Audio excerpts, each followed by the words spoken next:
Continuando, meninas, na segunda parte da apostila fala o seguinte: essa metodologia de avaliação potencializa as diferenças, dá lugar à diversidade de opiniões, de singularidade de cada sujeito, faz da heterogeneidade um elemento significativo para o progresso de ampliações para o processo de ampliação dos conhecimentos. A diferença nos ajuda a compreender que somos sujeitos com particularidades, com experiências próprias constituídas nos processos coletivos de que participamos dentro e fora da escola. Posta em diálogo enriquece a ação pedagógica. Resumindo, isso quer dizer que cada um é cada um. Então, o jeito de avaliar não pode ser, não vai levar em conta certos padrões, como por exemplo, quando a gente faz uma prova escrita, a prova é igual para todo mundo, né? Todos realizam aquela prova e tira X nota. Numa avaliação processual isso não acontece no caso do projeto, porque é avaliado o indivíduo ou o aluno com as suas potencialidades, singularidades, enfim, as suas particularidades. E é isso que faz com que essa avaliação seja processual, seja uma avaliação, na verdade, mais realista do que a que nós realizamos no papel, com uma prova comum para todos. Nesse caso, o erro deixa de representar a ausência de conhecimento, sendo apreendido como pista que indica como os educandos estão articulando os conhecimentos que já possuem com os novos conhecimentos que vão sendo elaborados. Desse modo, a avaliação dos projetos de trabalho passa a fazer parte do todo profissional, do todo do processo. Ou seja, o erro não é considerado como um erro, mas sim como uma questão que devemos levar em consideração para ver o que é que está acontecendo e assim nós, enquanto educadores, mediarmos este processo, esse erro, entre aspas, levando o aluno a compreender o que é na realidade, qual é o certo da coisa, né?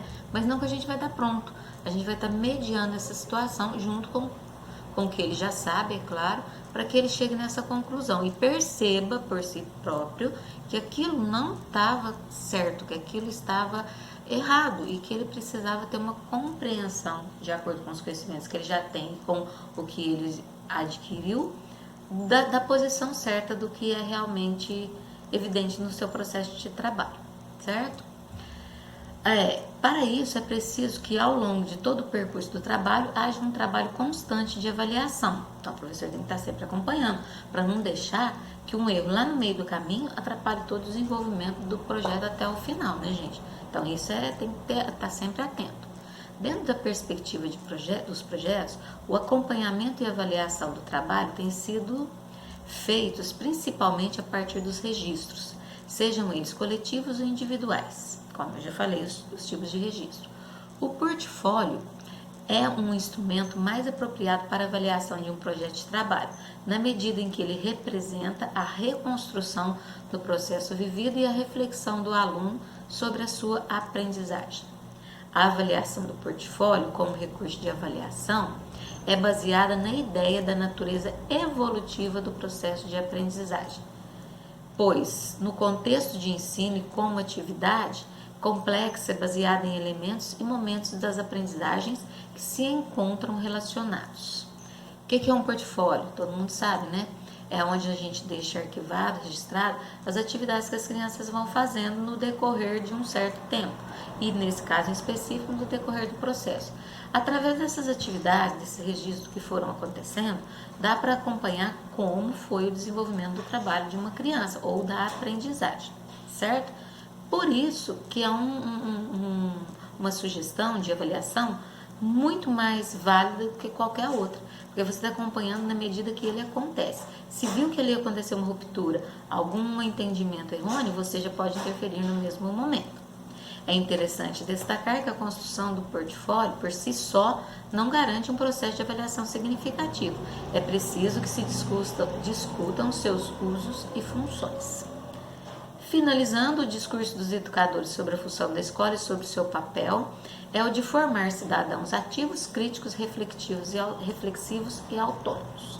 Mas o que vemos na maioria das situações de aprendizagem não é essa postura. A teoria que dialogam não é a prática que assumem na efetivação do seu trabalho.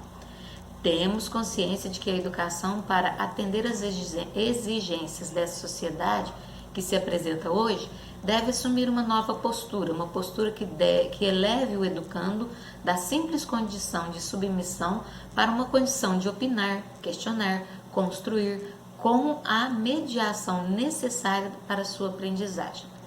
Hoje, mais do que nunca, devemos assumir essa postura democrática na prática educativa e repensar as metodologias que usamos, a fim de reorientar as ações, conduzindo-as na direção da participação coletiva.